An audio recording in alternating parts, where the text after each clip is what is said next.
Wesh les frérots, j'espère que vous allez bien, c'est LRC et aujourd'hui on se retrouve pour un tout nouveau concept de vidéo, j'espère vraiment qu'il vous plaira.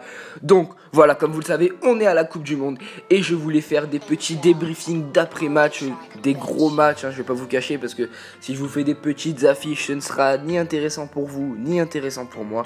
Donc voilà, on est parti et je vais vous débriefer la soirée magique qu'on a vécue hier soir et c'est comme ça que l'on peut résumer le match fou qui a opposé l'Espagne au Portugal. Descriptif et analyse complète d'un match entre deux grandes nations du football mondial. Le deuxième match de la poule B opposait donc le champion d'Europe en titre, le Portugal, et l'Espagne, grand favori de cette Coupe du Monde. Plus tôt dans la journée, l'Iran et le Maroc s'étaient affrontés, c'était une victoire de l'Iran 1-0. On passe aux compositions d'équipe et on commence avec le Portugal. Donc Rui Patricio tiendra les buts tandis que Pepe et Fonte formeront l'axe défensif et Cédric Raphaël seront les deux latéraux. Moutinho et William Carvalho seront dans l'axe tandis que Fernandez, Guedes et Bernardo Silva seront le trio offensif et CR7 alias Ronaldo sera le seul buteur. Composition similaire pour l'Espagne, un 4-2-3-1, donc De Gea sera dans les buts, Piqué et Ramos seront la charnière défensive, tandis que Nacho et Jordi Alba seront les deux latéraux, Koke et Sergio Busquets défendront l'axe, tandis que Isco, Iniesta et Silva seront le trio offensif, et on finit avec Diego Costa qui sera le seul buteur. Et dès les premières minutes, on peut voir que côté Portugal, une tactique très inattendue a été mise en place, celle du pressing. Et on peut le voir dès la 3e minute, Cristiano Ronaldo, très attendu dans ce match, provoque lui-même un penalty qui transforme devant David De Gea.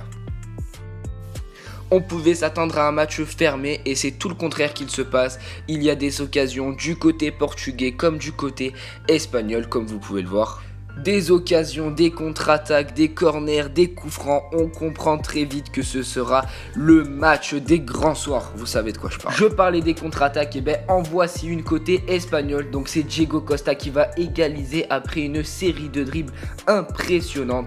Donc voilà, les deux hommes du match se profilent alors. Les Espagnols poussent pour passer devant au score et ça aurait pu arriver après cette grosse frappe d'Isco qui échoue sa course sur la barre, malheureusement. Vraiment, c'est très loin d'être un match fermé, il y a des coups francs de la part des Espagnols, des occasions, ça ne s'arrête vraiment plus comme cette frappe d'Iniesta qui passe vraiment au ras du poteau. Nouvelle occasion côté portugais, donc voilà Ronaldo, voit la balle arriver sur lui après un contre favorable, tire et David De Gea se loupe totalement. Ça me refait penser à Karius en finale de Ligue des Champions, il n'y a pas si longtemps que ça. Et à la mi-temps, les deux équipes se laissent donc sur un 2-1, mais c'est loin d'être fini. Diego Costa va doubler la mise après un coup franc magnifiquement bien joué de la part des Espagnols. Le jeu espagnol comme on aime, un jeu de passe. Et voilà Diego Costa qui n'a plus qu'à la mettre au fond. C'est très beau et c'est un retournement de situation.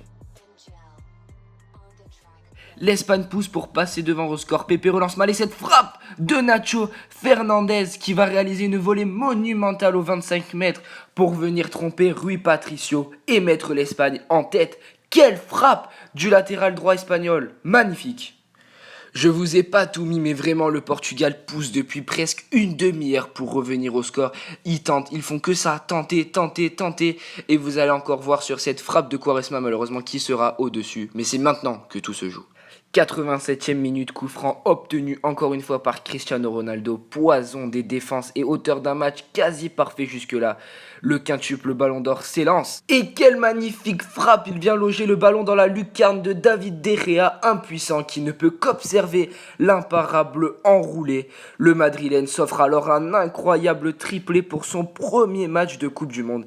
Un match fantastique, digne du final de Coupe du Monde et c'est surtout décisif pour la suite du tournoi. Les deux équipes se quittent donc sur un 3-3 après un match de folie.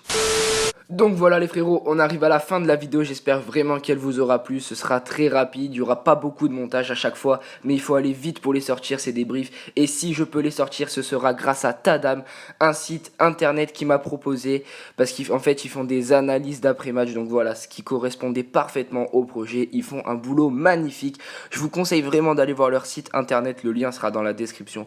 Encore merci à vous, vous faites un boulot magnifique, et voilà, maintenant à mon tour de remercier mes abonnés, merci d'être là les frérots, continuez, lâchez les j'aime, continuez de vous abonner, je vous kiffe et surtout passez une bonne Coupe du Monde, on se retrouve très vite. Moi j'étais vrai, ils étaient faux, j'ai été obligé de couper les ponts. Moi j'étais vrai, ils étaient faux, j'ai été obligé de couper les ponts.